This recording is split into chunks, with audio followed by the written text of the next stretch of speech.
So where are you based out of?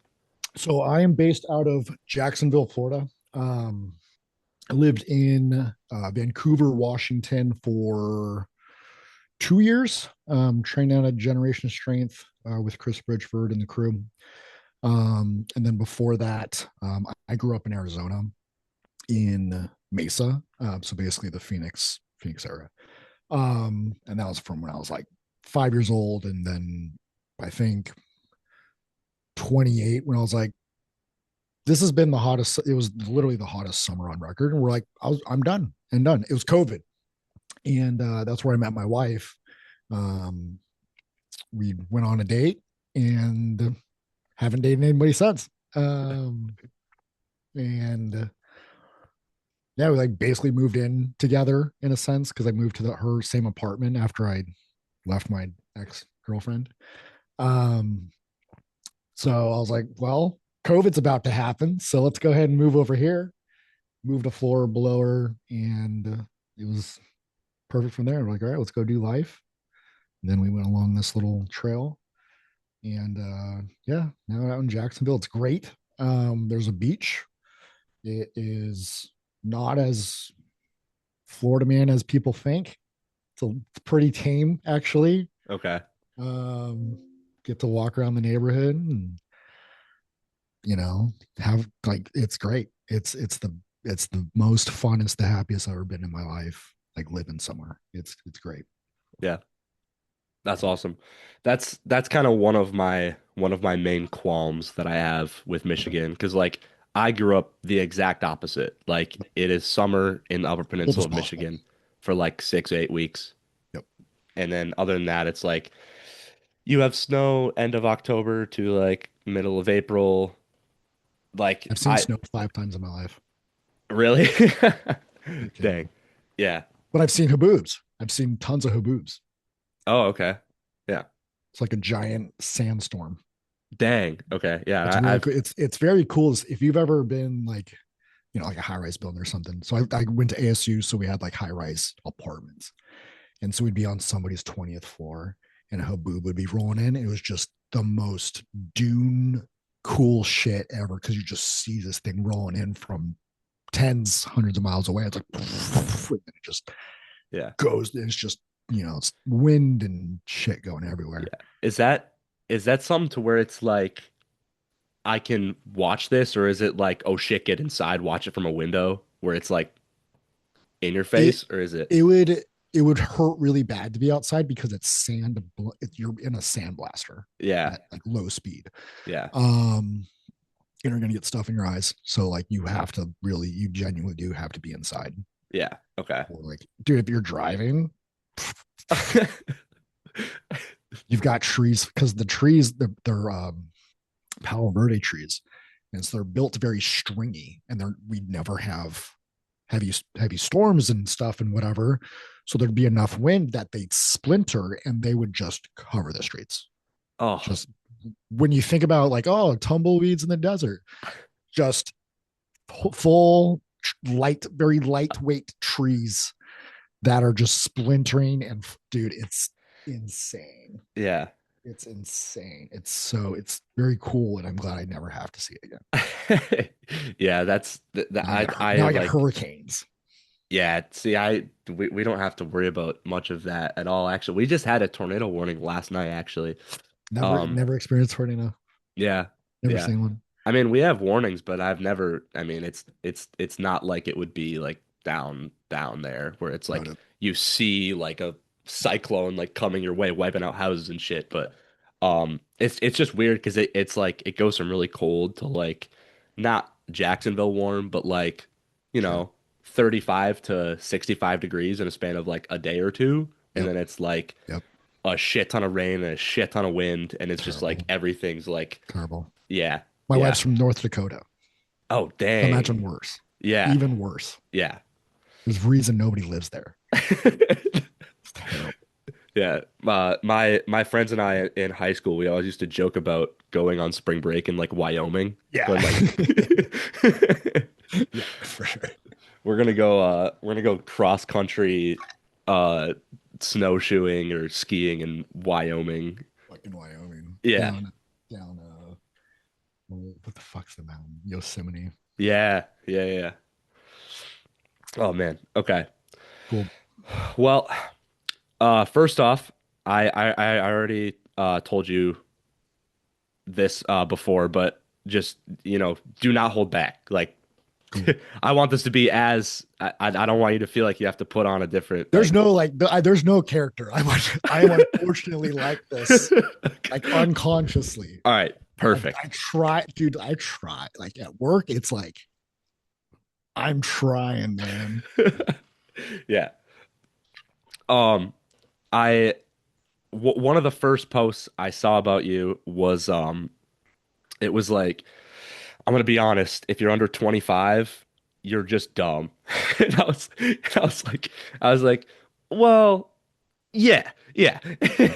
And I you like brought it back through the Dunning-Kruger effect and everything, and I was like, that is like very like I took a second, like I was like, yeah, my views on training, even in like the last year and a half, like I used to just watch YouTube videos and just like I was like, oh, that's just what's right. All right, I'll just preach that to all my friends. And Yes. it's just like it's just so much deeper than that. Yeah. But it was That's why you like, see like current like science-based lifters, social yeah, media is like, wow, they're all the same age. They look exactly the same and they say the same things because they saw one study that said this one thing.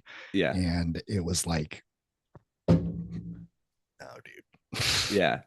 And I mean, like there is a time and place for. I mean, I'm studying exercise science, so like I'm always like trying to figure out like what's better, this or that kind of thing. But it's like, I think a lot of things that the people don't realize is that you could literally have an argument of two people with completely different views, and then one of them could just be like, well, I believe this because I saw this study. And then they're like, no, but this one. Yep. Like you could just like you can find studies to support any belief you want, but it's about like bringing it all together and like You can do finding the out the same thing with nuances. programming. You can do Yeah. the same exact thing with programming, like two different. So, like, let's say Shaiko versus Bulgarian, like two completely different things. Yeah. They still go down the same path. Granted, Shiko won way more, but like people do the same thing with like uh god damn it, conjugate now, right? Where it's like, no, this is superior. And it's like, oh well, elite natural totals are a little bit higher than the untested. Wonder what that's because of the training. But for the most part, like you get two people, two average dudes, you make them go 100% at a certain training style, they get to the same place. Yeah. Um, okay.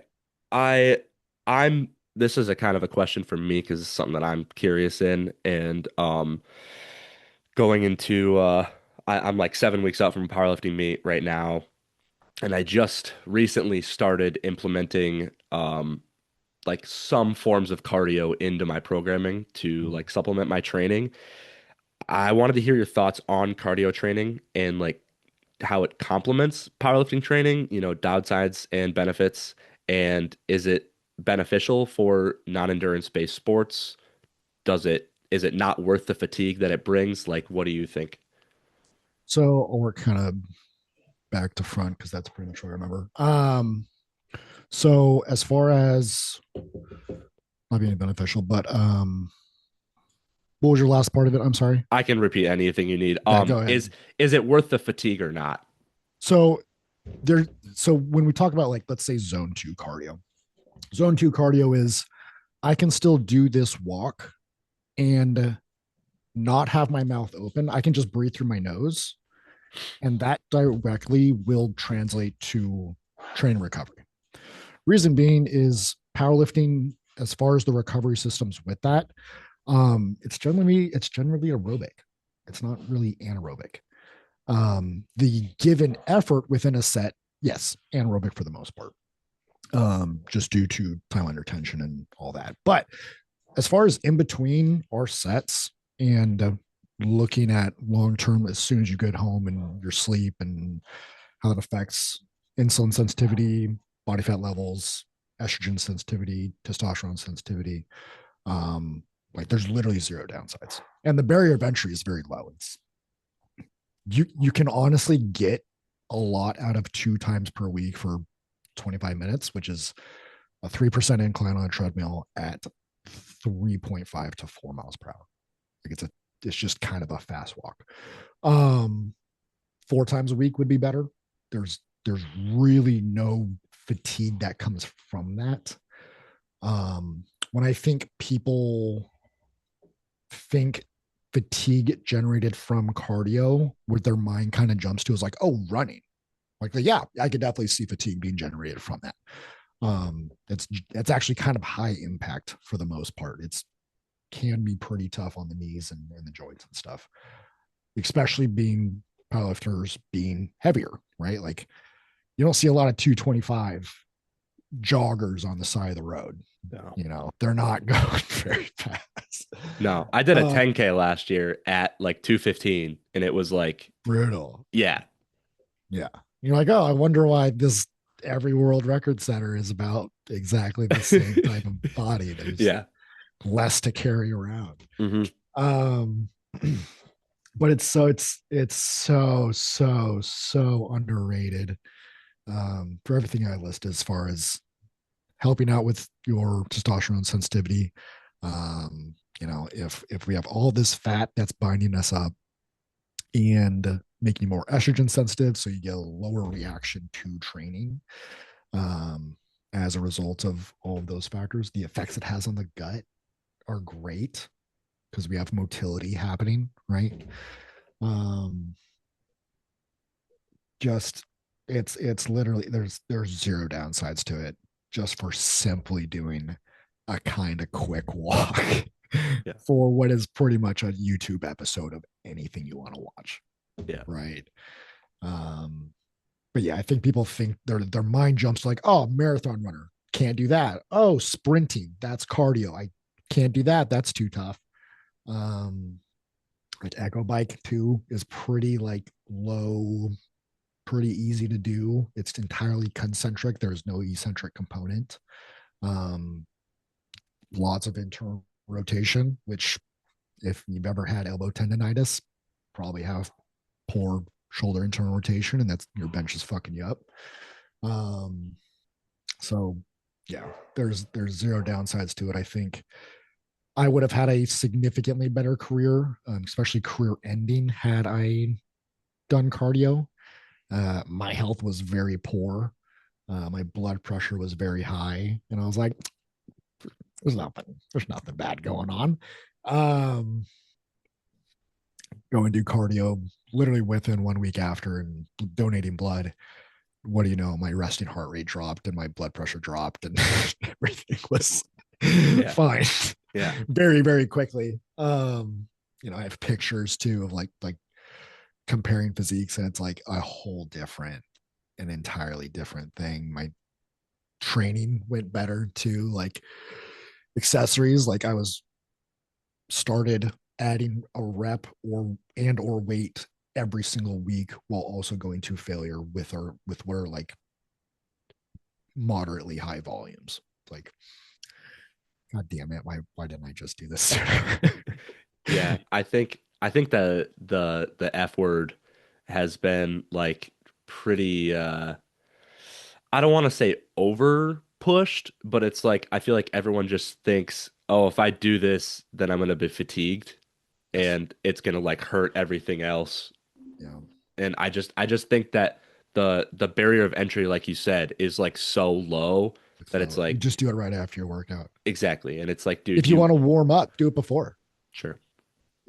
After like a month, you'll be like, oh, this I can. My training is fine now. I Yeah. can do this now. Versus, that first month, you're like, holy fuck, I'm gonna fucking die, and like their sessions are terrible. So it's like, yeah, maybe I would put that after your session. It's gonna feel a little bit tough, but fucking suck it up. And eventually, if you want to do like 10 minutes before, 10 minutes after, fucking what do you know, dude? Like you're getting it's no, this is so easy. And you get your steps in. We talk about fucking steps with powerlifters. Holy shit. They're like, oh, this is fatigue too. It's like, no, like you can walk actually pretty slow and you just add them up through the day. Like you fucking getting 4,000 a day and you're like, this is great. I feel wonderful. And it's like your hips probably feel terrible because of what's happening to you. Yeah, I actually just started, I think like 5 days ago, I just started to like commit to myself to try to get 10,000 steps a day because like for me, it's one of the most like overestimated and underestimated things ever. Yeah. Like I'll walk to one class and back and then I'll be like, "Oh shit, that was 1,500 steps. I bet you I Yep. get I bet you I can do that 10 times a day." Yep. No, no, you don't. No. And I would end the It's I would amazing. end the day, I'd look at my watch and I'd be like 5,700 and I'm like, cool. All right, so this needs to like stop now. Um, but yeah, I have noticed a super big change in the amount of steps and just being like more conscious of how much I'm walking. And like Mhm. in terms of like even if you park a little further at the way away at the grocery store or Every like grocery store, every gym, I park as far as humanly possible. yeah. Because also that's where the shade is too. So it's like it's kind of hot out. Uh So yeah. I can Yeah. squeeze in extra like 200 steps out of this. It's like that's two less minutes I have to walk at home, you know, Yeah. around the block or doing my like walking pad here. Yeah. Yeah, it's a very interesting concept when you think about it, but like as long as you just become a little bit more conscious of like where you're going and like try to fit more things in during the day, it's entirely possible. Yep. Because I mean, Yep. 10,000 steps for me, that's about 5 miles, maybe a little bit less. But like you'd say like, oh, you need to walk 5 miles a day to somebody, they're It's like, tough. "Ooh, That's that's a a tough lot." sell. That's a Yeah. tough sell. Yeah, that's not a good way to put that at But all. the easy way to act the probably the better way to kind of word that is like just existing, you get like 3,000. Like if you're work from like I'm work from home and so I was sick like 2 weeks ago, was done. And for all of those days, I was hovering about 3,000 to 3,500 to 100 steps a day. So what that tells me is without going on the purposeful walks, um, my daily just around the house is 3,500, which if you do, let's say a walk outside and like you do that, you track the, you know, how long it took you to get to 1,000 steps, it's actually a little less than 10 minutes, right? So all I need to do is spend 70 minutes a day just walking. And so if we break that up, let's say you do a morning walk for 15 to 20 minutes, about, we'll call it 2,000 steps, another 15, 20 minutes at lunch. So about 4,000. And then like a 25er in the evening after dinner, 10,000. Like think about 15 minutes. Like it's nothing. Like Yeah. that's where I make my videos. I'm walking around the neighborhood. The people in the neighborhood just see some shirtless guy yelling at his phone In a and bucket they're hat. like, good for you, dude. Um, they don't know that. They don't know that I have 20,000 followers. So cool. Yeah. But that's all easy it is. That's how easy it is, man. It's just get outside for a second, get a tan, fuck around on your phone, Yeah. listen to podcasts, listen to music, like whatever you literally whatever you were doing the same thing on the couch, right? Yeah. Like Yeah. you can also like do it outside while it's nice out and like boost your natural vitamin D and likely feel happier and better because gee, what do you know? You're getting sunlight. Like there's pretty good benefits with that as far as your recovery. Yeah. So, yeah, even just like being more conscious when I'm at the gym, like I'll do a set and I'm like, I can't do another set for at least 2, 3 minutes Fuck. anyway. So I just like Okay. take a lap around the gym. Like I'm hitting biceps. I'm not like I didn't just get off the leg press and like can't go walk anywhere. Like I'm doing a set of bicep curls. So like I can fathom a walk and get an extra 200 steps in. Yeah, when I was pushing 14,000 steps this last month, that's what I ended up having to kind of resort to kind of get some time back in my day to just finally sit down. Um, was I would do my set, 2 laps, came out to I think 200 steps, like 250, and then I was able to get like an extra something like 3,000 just at the gym during the session, which gave like pretty much gave me back 30 minutes of what is when you're doing 14,000 steps, precious fucking time sitting on your like finally sitting down. Legs get tired when you get that high. That's where fatigue kind of starts to happen. It's like over like 12,000, 10,000. We're good. You're good, man. Yeah. You're going to be good on the fatigue. It's honestly going to help your prep for the most part because you're going to get to meet day and like the number of people, the literal correlation that I see between people that always miss their thirds and can't do a 20-minute incline walk at 3.5 is astonishing because I was one of those people too. And that was only at 200 pounds. Like that's how fucking bad my cardio was. But I missed every third fucking ever, pretty much because of that. I would get tired through the meet because my cardio was bad. Yeah. I'd do it like I would do 2 sessions after that meet. And I was right back to where I was doing just fucking off. Yeah. Yeah. And that's kind of one of my friends that is more like a endurance running, biking kind of person. He basically told me he was like 2, 3 times a week, like get in, say zone 2 for 20, 25 minutes, and like you will notice that you will like recover faster and have just more endurance for your workouts. It Like it improves benefits. every dude. It's such a banger. Yeah. It's such a banger. I'm not Yeah. gonna lie. Can't recommend it enough. That was one of the video. That was where like that was actually one of my first videos that like did super well. Was like I was like, hey guys, get 10,000 steps, and people were like, no, and I was like, what? What are you talking about? Like people were like, no, you don't need to do that. That's blah blah blah blah blah blah blah. I'm like, I didn't know there was a market for type of Oh, dude, this type of shit. if a post gets enough views, anyone will disagree on anything. Yeah, that's eventually what I kind of learned was like you're eventually getting like there's always going to be a distribution of whatever amount, right? And if you say something not divisive, but like and not even like charged or baiting it or whatever. Like I think we all like there's a good portion of us that all think the same thing about a certain thing. And so you say it because you know that there's other people that, it's usually like a loud either majority or minority about a certain topic.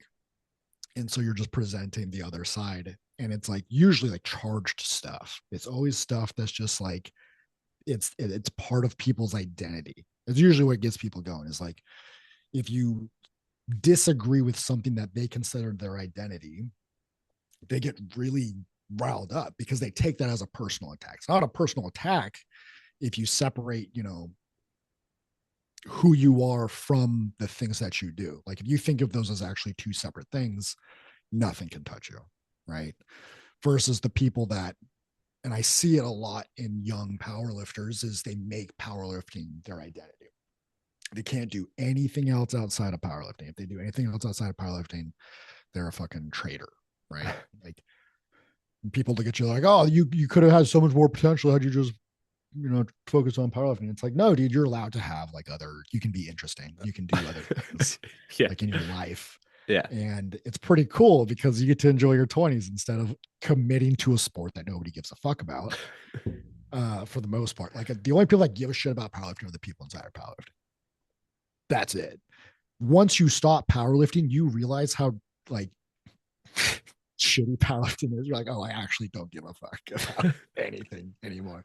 Anybody can say anything about um, what I didn't lift or what my total wasn't or X, Y, Z. And it's all like, cool. I have no emotional attachment to this anymore. So, like, you, of course, think it's very important, person, because, like, you still think this is something people care about, but you're the guy, you're projecting, everything that you feel. But everybody's there at some point, everybody's there at like whether it's bodybuilding too, or whether it's, different things that kind of people kind of attach themselves to. Um, you say anything bad about their hobby, and it's like, I'm gonna fucking end your life. That's always their reaction. Yeah. It's so visceral. It's so funny. Yeah. Okay. Um, I want to ask kind of like a tangent question. Active recovery, Okay. is it an oxymoron or is it Yes. beneficial? It's an oxymoron. No. Okay. Yeah. Because like realistically, like if we're committing to the 10,000 steps thinking, like, are we considering steps active recovery? It's like, no, like this is a benefit. This is just a beneficial thing I should be doing. Um, yeah, it's basically an oxymoron. Like recovery is basically doing nothing. Like it's not yoga, it's not massage. Like massages cause muscle damage. I don't think people kind of realize that. It's why you're sore after. What do you know? Like that's not recovery.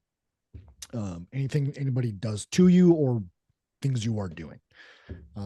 Maybe like stretching at is like the lowest form of activity that I wouldn't consider uh active, I guess to say. Um Yoga can be a little tough. Yoga's also a good thing that I recommend for powerlifters if you want to avoid injuries in the long term and the short term, honestly. Because if you're injured, you can't progress. So if we just spend time actually making sure our joints are solid and mobile and can hold load, yeah, we should probably be able to access external rotation that's not this bad, right? Like, Yeah. again, something I ignored a ton, therefore got lots of elbow tendonitis. Like, same thing with my knees. Okay. Poor left hip IR, therefore I constantly tore my adductor. Like, we should probably get more mobile. And now since I was like, you know what? Let me go to yoga. Like my gym now has yoga. I go every Tuesday or Sunday or both. Holy fuck! Didn't know my pain was actually not chronic. I was just dumb. I just wasn't doing anything that would help my body not get injured. Yeah. Okay. I was always kind of interesting about that because I see people that they'll train 5 days a week or whatever, and then they'll be like, but then Sunday's my active recovery day where I go in and I do cardio and abs and stretch and roll out and like all this other stuff. And I'm like, could you kind of cut that out? Or like, could you just like We could have put just micro. cardio in? We could have just microdosed it through the week. Correct. Yeah, yeah, yeah. Okay. There's no reason to, because like, let's say you do one cardio session a week. Cardio leaves us pretty quickly. So, um, given that's the case, we're now back at a much lower baseline than we could be on that next session. That let's say he's doing an hour, 45 minutes or something like that. Like that's his cardio session. That's pretty disruptive, especially for a power lifter. Um, you're heavier because we're heavier. Cardio is by default harder. Um, so if that's kind of the case, like that's not very recovery ish anymore. You're just checking the oil. You're just changing the oil way too late. Is Okay. is more of it. Um, Poor analogy, but yeah. It's much better to if that's going to be the case, just microdose those things through the week, like 2 sets of abs 3 times a week at the end of your session. Is not even then. Start your session with abs, right? Like, cool. Now we're going to set our. Let's say we do hollow holds as our ab exercise, or decline like GHR sit-ups. Like cool. Now we're getting control of our pelvis. We are waking up the abs. If you're somebody with chronic back pain, you probably have underactive abdominal everything. So we might as well just do like a hollow hold, which is exactly the same positioning as a squat or deadlift. You know, ribs down, braced. Like, cool. Just start with that. Now you can have a better session. It's not like those 2 sets of abs are now fucking up your squat. If that's the case, it's like, you're out of shape, guy. Like, Yeah. there's nothing I love more seeing than a very purist powerlifting coaches program. Um, and it's like I think a squat, I think a bench, rows, done. And it's like, oh god, you're fucking this guy's long term potential hard. Yeah. This is gonna be a bag of mashed potatoes, boy. I'm doing nothing to get this guy jacked. He has no avenue out of this. Um, how do you adjust to, and I mean, I'm assuming you've had athletes like this, the chronic, either chronic overshooters or chronic undershooters. Like, how do you program for them differently? How does that look? Percents. Okay. Just tell them what to do. Just in general. Just tell them what to do. They can't Okay. decide. Okay. They're either too um, mentally. Let's say you do an ascending RPE week after week, so 7, 8, 9, Yeah. um, and their 8 week looked like a 9, right? Because they're our chronic overshooter. They always fucking do this. And then we get to week 3, and we now have a week 4 2 after this, where we're gonna do like let's say a double at 10. Yeah. Um, and we get to our single at 9 week, and it looks like a 10. And it's like, well, we were supposed to hit this for a double next week. Um, versus, whether it's an undershoot or two, pull them up to, hey, this is what fucking effort, like, this is what this feels like, dude. Um, or they're just low self confidence. And that is a thing too. Kind of, and the nice thing with giving them a percent, um, and whether you do the exact number or percent doesn't matter. Who fucking cares? I've seen people get so up in arms about like, no, you have to write down the amount. You should know as a coach. I'm like, no, I'm not gonna. It's the same. It's the same progression. Yeah, either way. It's the Yeah. same. Yeah. Um, you for undershooters, you kind of breathe a breath of life into them. They're like, oh, like he's done this longer than I have. He knows coaching. He's very knowledgeable, and I trust what he's have to say. He says I can hit this number. I believe I can hit this number now because he thinks I can too. And then they go out and do it, and then they go out and do it again, and it's just like, oh my god, I don't actually suck. Yeah. Versus like, let's say an overshooter is like, hey, you probably also squat high, so we need to kind of reel you in because you don't know standards or don't how to follow directions Sure. at all. I'm glad you go crazy on the accessories. At least I fucking hope so if you're an overshooter. Yeah. But um, that barbell work will fuck because we kind of set when we're planning ahead of time as a coach. Like I have a runway, right? And like I know for sure we're gonna have some bumps along that runway. I know this is not going to be a perfect thing. So if we can make that runway longer in case those speed bumps kind of slow us down to whatever date this is or whatever it may be, we kind of build in some of those guardrails. We can have a better long-term progression, especially with those overshooters, because they will step on their own toes and constantly get in their own way if they keep doing this shit, and like usually end up getting injured too. And then like, okay, cool, now we get to do 4 months of rehab on your this herniated disc that you're complaining about, that like maybe we overloaded you, dude, and I tried to fucking tell you to hold back. Yeah. Okay. Yeah. So just kind of making it more objective than anything. Pretty much, it's like, and what's nice too is they send you the video, and I've got the app, I got like the coach version on the app on my phone. And if I notice something's like way off, I'm like, look real quick, because it's like we're on WhatsApp. I'm like, oh, let me look real quick. And I had a guy, it was his first week, and I don't know, I think we did like triples at 7. I was like, let's just start. Let's just see what this looks like. And he does like 7 at 10. And I was like, something doesn't, I don't remember assigning a 10 on a first week for anybody. And go in the app, check. I was like, hey, that's not at all what I said. He's like, oh, I read it wrong. I'm like, Okay, people like you get percents, man. I don't. Yeah. This is why I fucking do. God damn it! Why did I trust you? Why did I trust on the intake when I asked if you're under or overshooter?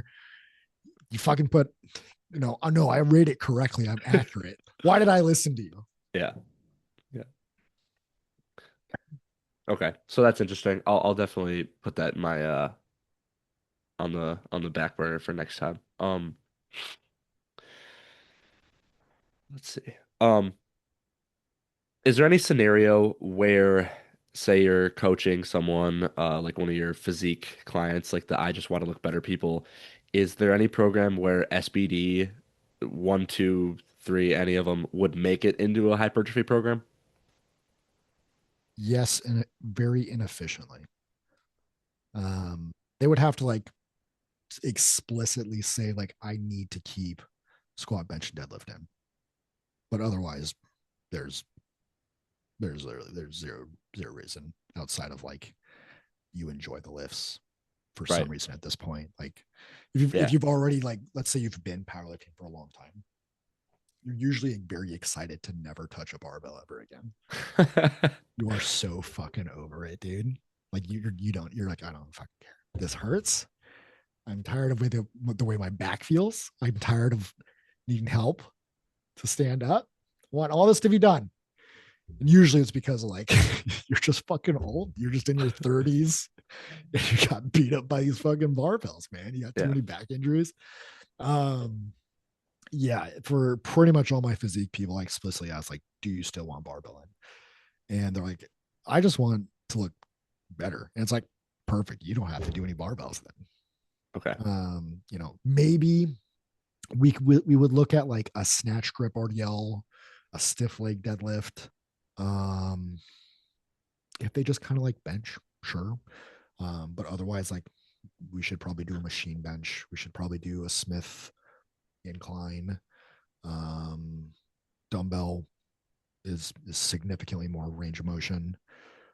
Honestly, kind of safer too in the realm of uh, the total load being lower.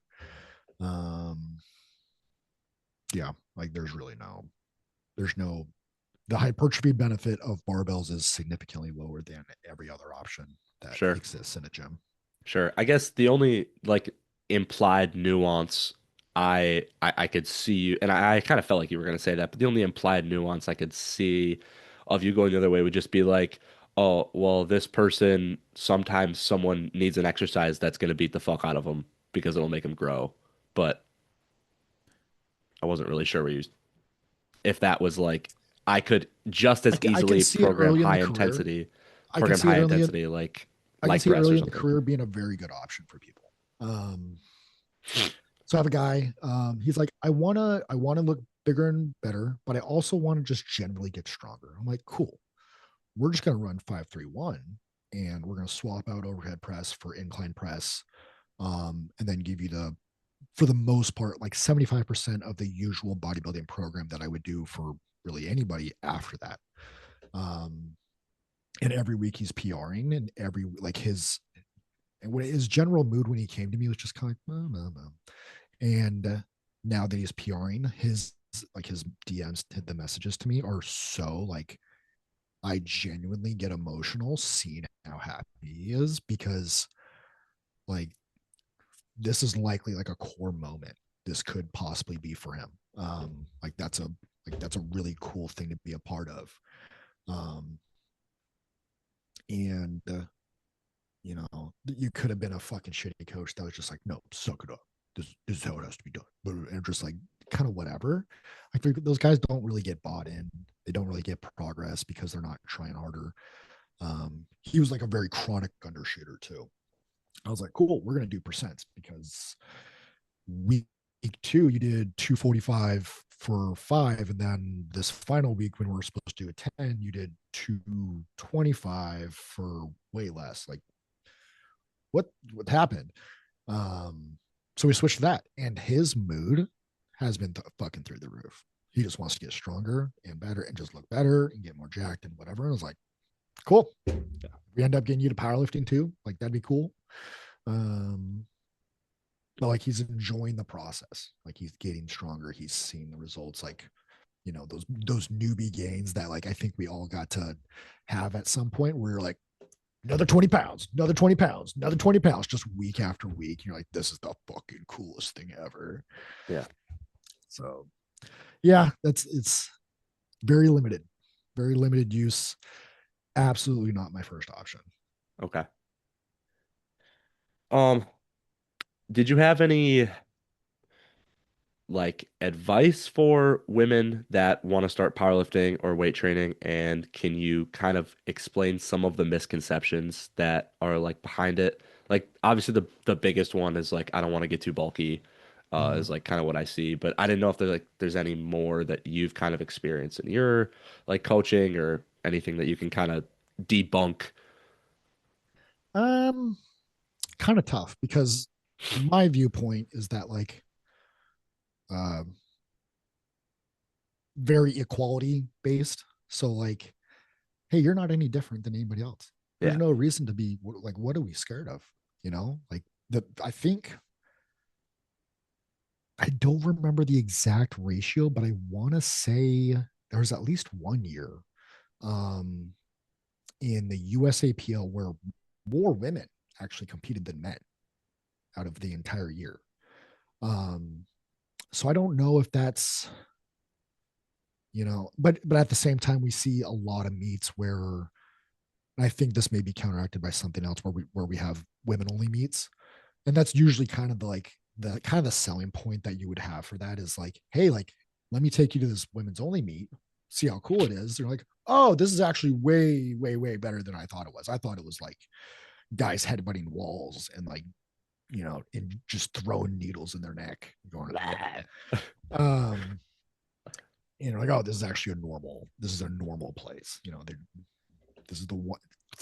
Thankfully, if you take them to the right meet, it's the one where they don't play down with the sickness. You know, like they're playing like cool. They're playing like, you know, Pink Pony Club. Like, thankfully, like dude, if I got that, Yeah. actually, no, my one of my meets in Washington, my opening song, not by choice, was "Call Me Maybe" by Carly Rae Jepsen. Carly Rae Jepsen.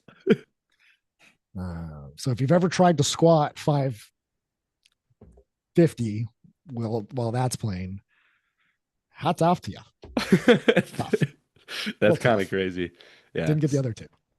Sometimes I don't like realize the song that's like going like I'll realize it before, but then obviously like once I step on, I kind of enter that tunnel vision. But I'll be like Yeah. watching a video back and I'm like, dude, what the hell What the was hell was playing? that? Who allowed that? This guy. Yeah, no. Misconceptions as far as like into bulky or whatever. Again, I think we're finally having a really strong shift. Um, and this is actually ironically thanks to clothing brands like um, Alpha Lead and Civil Regime and uh, LA, whatever the fuck. Can't even fucking like on the spot, whatever.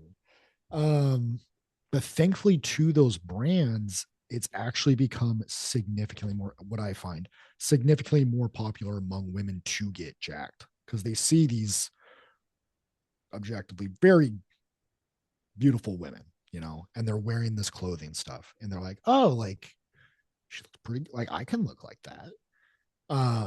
Because they're wearing the clothing that they like. And so there's like this, you know, Yeah. thing that happens. Um, and I think women start to just have gravitated more towards like, no, it's okay to like, and then you have women preaching to women saying like, hey, no, like you should bulk. Like this is good. Like we're finally exiting the poison of like the 90s and the 2000s where it was like, no, you must be as skinny as possible.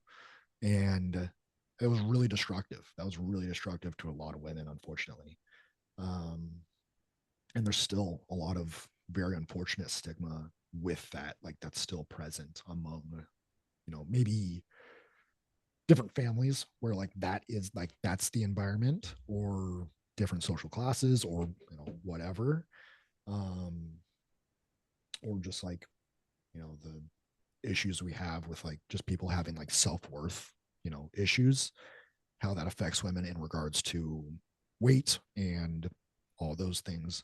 Like it's tough, man. It's a tough thing. So I'm really glad that this new, what I would say is a mildly new trend relative to the other decades, is to get bigger and stronger and more muscle and allow for some weight gain. Like the number on the scale legitimately does not matter. It's what you look like, right? Like I'm 185, but like this is the biggest and best I've ever looked. Why the fuck would I care about weight? Right? It's what I physically see. It's what I visually, the visuals are literally the only thing that matters in regards to that entire topic of like, you know, weight or, being scared of weight. Do you enjoy what you look like? That's exactly what you should do then. Yeah. Well, that's good. That's good. I like that. All right. I got one more because I don't want to hold you too much. I know I said a half hour on Instagram. We've been going Oh for no, almost we're an cool, hour. man. All right. Yeah, I just got one more. I kind of want to end it on like go in depth with it as much as you want. But I like a kind of bring it all home thing. So can effort outweigh a bad program? Yeah, yeah. I've seen some really strong people with the most retarded program I've ever seen in my life. Okay. Like people ran Brandon Lilly's pro, like Cube, and got strong. I know this is a, I know a lot of program. I love programming Yeah. so fucking much. Um, oh, the enjoyment I get from programming and like I studied like when I was first starting out, I just studied. I downloaded every fucking program and I ran all of them. I just program hopped and failed and succeeded. I was like, oh, this next one's gonna make me more progress because it's new or I just learned about it. Yeah. Very Dunning Kruger. I was at the peak of Dunning Kruger, dude. Yeah. Um, and you see, like,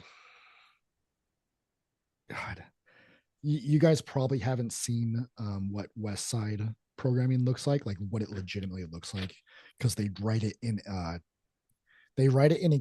either Word doc or Excel, but not in the way you would typically use Excel, which was normal. You just, you put the exercises and then you put, week one and all that.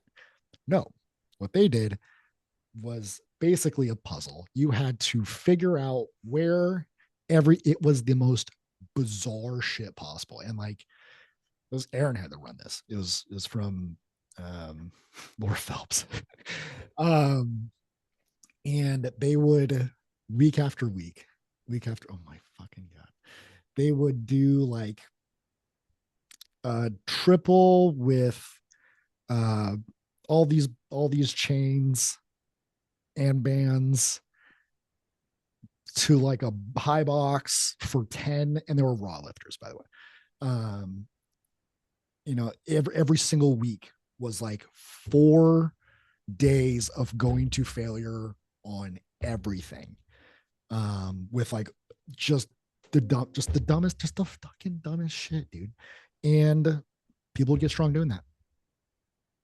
It's like you shouldn't get strong doing that's so dumb.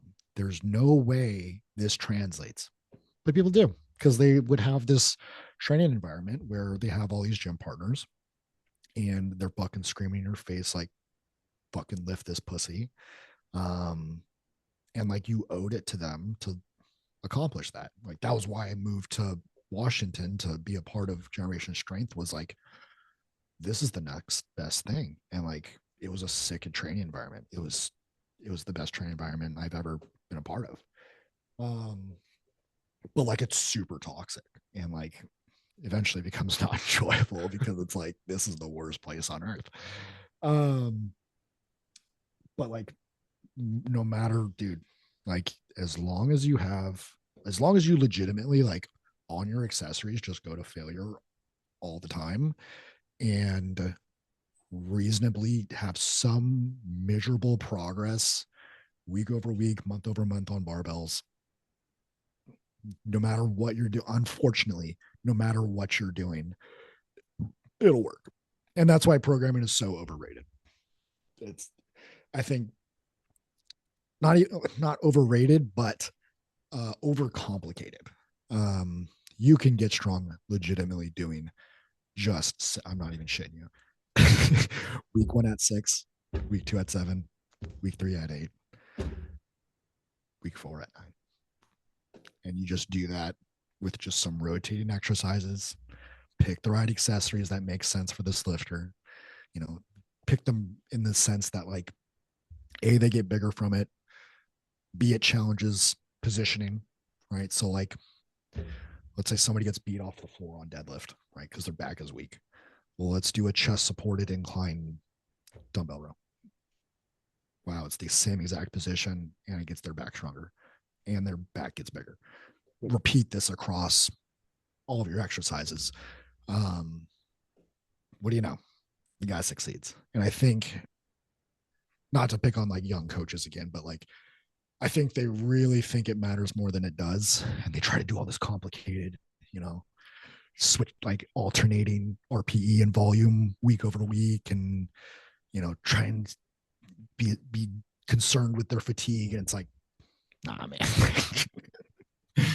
Just give them some frequency. Make sure they don't die. Like, if you find they're, you know, you're having them bench 5 times a week right now, 4 times a week, and they're like, hey, my shoulders really hurt. Like, don't. I think we know what we need to do. Yeah. Um, but we're so resistant to, like, no, like, this is how we have to program because this is what makes sense. And it's like, you haven't seen anything else yet. You don't know what actually, like, also works. And so, like, I have programs with guys ranging from like double SBD, like SBD one day, DBS the other day, and we do max effort dynamic effort on that. And then he has like either an upper lower or two full bodies, one full body, you know, of just bodybuilding stuff. And they're able to put like way more effort into their accessory stuff finally, because they don't get done with their, you know, 5x5 deadlift. And they're like, I can't do this. And you have them go do rows, and they're like, I'm so fucked. Versus just put it on a different day, and they're like, oh, well, never mind, I don't have to skip these now. Yeah. Um, so, you know, you got stuff like that. You got 531 principles. You've got Shiko based principles. You've got emergent strategies, of just running the same thing over and over again. You know, granted, hopefully the person is an actual accurate RP user. There's so many fun different methods, and what's cool is, like, you could just pick somebody. You're like, I'm gonna try this, see what Yeah. happens. I don't fucking know. Maybe it'll work. Maybe it won't. Yeah. Like, it Yeah. doesn't, like, but it doesn't matter. It really doesn't. It's just like, I don't know. I read about this again recently. It's sticking out my brain. Seems like it worked. Yeah. See what happens. And then if it doesn't work after 3 months, you're like, oh, okay, well, we'll try percents. And then we'll try a different progression. We'll try pulling back on volume. We'll try upping volume. We'll do, you know, is this person actually sending their accessory videos? Because maybe they're fucking slacking off on that. It's like, I wonder why you're not progressing. So, you know, you got stuff like that. Um, that's what it pretty much, that's why it pretty much comes back to, you could give somebody the most dog shit program. And if you do a little bit of research, go to the website Powerlifting to Win. You'll see a whole record of all these ancient programs we used to run in the 2000s when we were trying to learn more about powerlifting programming. And you'll see tons of ones, like, whether you heard of them or not, and you look at them and you're like, oh, these are really, really simple. These are really, I didn't know I could do this. Um, but that's it, as long as you do it at 100%, you know, as long as you're recovering, um, as long as you're sleeping well, you're taking care of your gut health. Powerlifters, you shouldn't have diarrhea every day. Um, you know, you shouldn't be blowing up toilets consistently. Like, you should probably look at your gut health. And if you improve your gut health, again, that feeds right back into being able to put in more high effort because, you're pretty much, instead of trying to Honda Civic this with, a Doc 4, um, we've got a supercar engine because our gut is fucking like turbocharged. And then we can go actually run stuff high volumes and high frequencies, high intensities, and we can actually recover for it. Versus, the one of the bigger complaints I see from mashed potato body powerlifters is like, well, this is too much volume. I can't do this. And it's like, I've seen what you eat. I've seen how you train. I see how much cardio you do. I see how fucking fat you are. Gee, I wonder why you can't recover. Yeah. Um, do you have any I I know you I think you like prepared something about gut health and I don't want that to like go unseen. So, Yep. um is it just like just whatever it is, if you need me to ask questions, have me ask questions, but if not, I want to hear about So that a little bit. yeah. So gut health is maybe when we think about like what causes adaptations to change. So like SRA curve model, right? Everything that plays into that for us to be able to have that upswing is, are we recovering, right? So what goes into recovery? Sleep, diet, hydration, gut health. Already mentioned sleep and training. Um, all of those are what play into, you know, what our recovery needs are and how much better we can get week over week, month over month. So if you have somebody with very poor recovery, we can't give them a lot of training, right? And if you don't have a lot of training volume, we're not going to get better faster. Versus if let's say we got a sink and a very good, somebody with very good recovery would have a much bigger hole. I can throw a ton of volume, I can throw a ton of intensity or as little as I want, and they're going to clear it, right? The big limiting thing that I see with a lot of power lifters is like, you know, they talk about their shits. We're dudes. Like you, you see the guy that goes in the fucking you know the guy that you don't go to the bathroom after because Yeah. you know what he just fucking did. Um, that guy has poor gut health. This guy's eating pizza and buttered bullshit and just all this shit, and just he's not. He's fucked inside. He's not eating fruits and vegetables. This guy isn't having kefir, right? He's not having kimchi and sauerkraut. Like, he's not worried about these things. He's just like, I have fucking diarrhea. Who gives a fuck, right? Yeah. Um, and so it's such a low barrier of entry to fix. And if you already eat relatively clean, which I found out after I got a bodybuilding coach, isn't that hard. Um, which also, again, it makes me so fucking mad that I could have just been eating like this and my training could have been so much fucking better. I'm so fucking mad, dude. Um, so things that help our gut health, right? Um, pretty much eliminate everything, right? Anything that is in a package and it has like a label and it tells you the calories and all that, and like it has an ingredient list. Like I'm not gonna be that fucking Whole Foods only guy. Like I'm not gonna be that fucking dork. Um, but if you were to live by like a general principle of like what would help your gut health, it's that. The reason like gut health ended up becoming so important to me was last year or the year before. I found out I had fibromyalgia. That's why I was constantly in pain. And at the time, I was having really bad gut issues. And so my wife is like, dude, you need a gut. You got to do a stool test. Did the stool test, came back forever. It was like 5 weeks and found out I was in the bottom 1 percentile of gut health. It does a whole spectrum and I was fucked. So I was like, and it gave me all these recommendations. It's tinyhealth.com. If any of you want to do it, I have no promo code. Don't give a fuck. If you want to fix your gut and you think you're fucked, like do it. Do it. Um, he gave me all these recommendations and he gave me every supplement I had to take. And for a couple weeks I resisted it. I was like, I'm not gonna fucking listen. I'm gonna have a little bit of this, and nothing happened.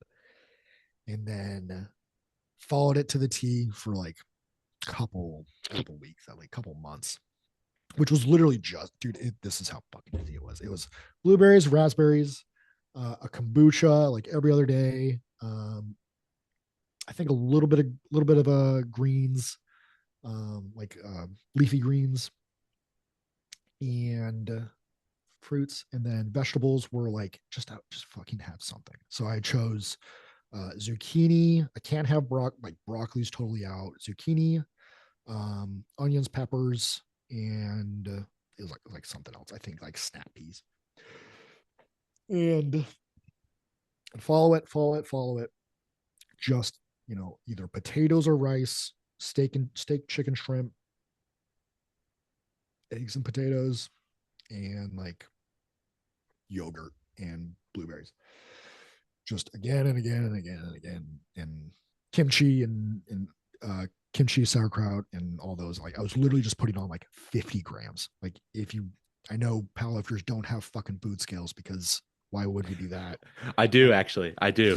I'm the minority. If you get a food scale and you measure out how much 50 grams weighs, you're like, that's literally nothing. Yeah. It's literally nothing. It's untastable. Um, and you have that, and you're like, oh, damn it. So three times a day of just so little. Um, and I would veer off the path a little bit, and immediately within 3 days, diarrhea.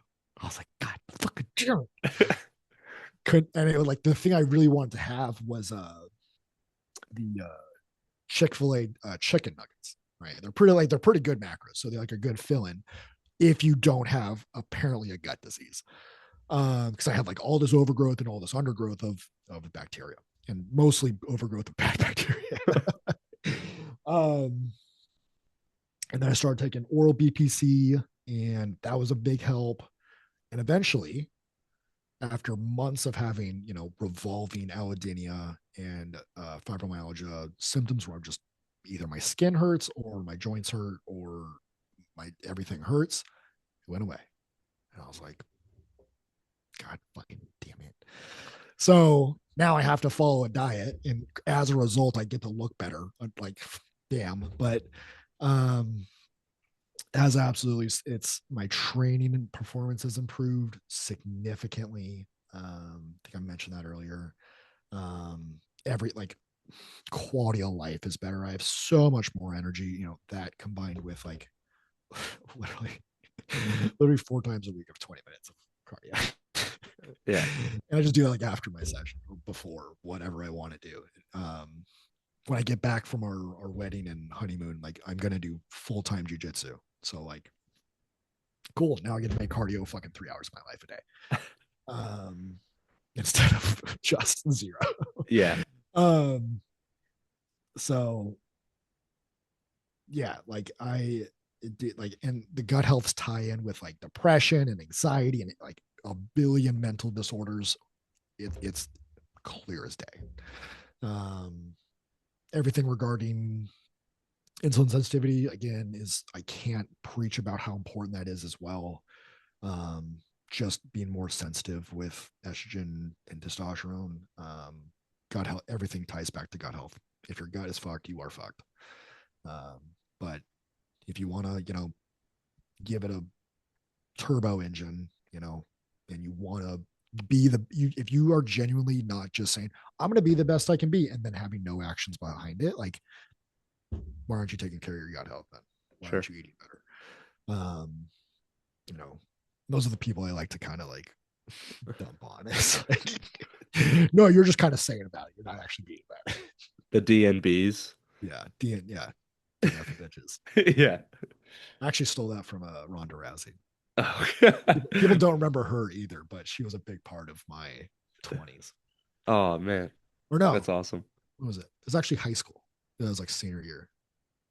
And then there's like, Is that when she was like armbarring people that's when every she was match? murdering Yeah. hoes. Yeah. And then she gets beat once. And then we're like, oh, actually, we found out she's like terrible on her feet. That's why she That's why she only wins by arm bars. Yeah. Yeah. Dang. All right, man. Well, I can we can wrap this up. I'll get you out of here. Thank you so much for your time. Absolutely. I know he said about a half hour. It went for like I'm hour not 20. doing anything. All right. Awesome, man. Well, yeah. You have a good rest of your night. We'll keep in touch. I You mean, too, man. Yeah, yeah, appreciate you. awesome. Thanks a It ton for was having me on.